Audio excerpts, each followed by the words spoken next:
you talk about the book as a study of a village, while normally in Africa people are studying tribes. I mean, do you think that was how it was shaped, really? Well, you've actually kind of asked the $64,000 question about, because there's been a great debate, and even among the Swahili themselves, about whether the Swahili constitute a tribe, because in the rest of East Africa, Kenya and Tanzania and indeed Sub-Saharan Africa, sometimes the word tribe is used, and then it became a word that fell out of fashion and was even rather politically incorrect, but then has kind of come back in again. So it's a very contested term. But the Swahili are somewhat different because of their very complex history. So and a history which is being pushed back further and further into time. There's some amazing archaeological work. There's an archaeologist in University of Dar es Salaam called Felix Chami, who's just kind of taken things even further and further back. Because at one time it was thought that the history of the coast began with the Arab migrations from the Gulf, because they brought coinage, they brought writing, they brought Islam. But in fact what he's showing is that all sorts of things were happening at an even earlier stage than the period, the millennium, I guess you'd say, from around the 10th, 11th century, when we begin to have mosques with inscriptions and remains that can be dated.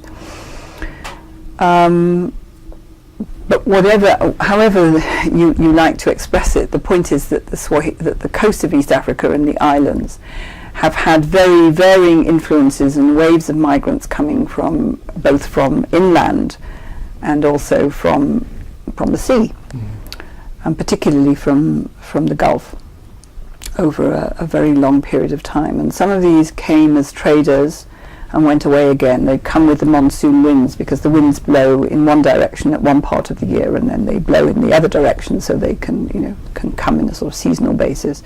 And others settled, and some of them married local women. And so anyway, you have this language and this culture, Swahili, which is clearly a cosmopolitan and a rather hybrid, tricky word to use, but anyway, it's a bit different in some ways from other parts. At least it was. Increasingly, obviously, there are more mainland influences these days.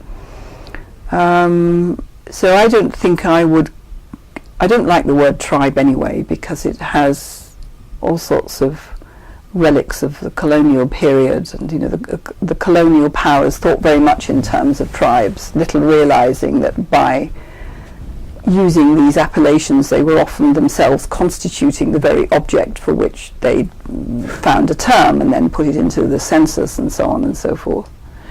And I don't like its use today, where conflict in Africa is constantly explained oversimplistically as being all about tribes and tribal. So if it's used at all, it has to be with so many qualifications that certainly no soundbite journalism is going to want to hear that.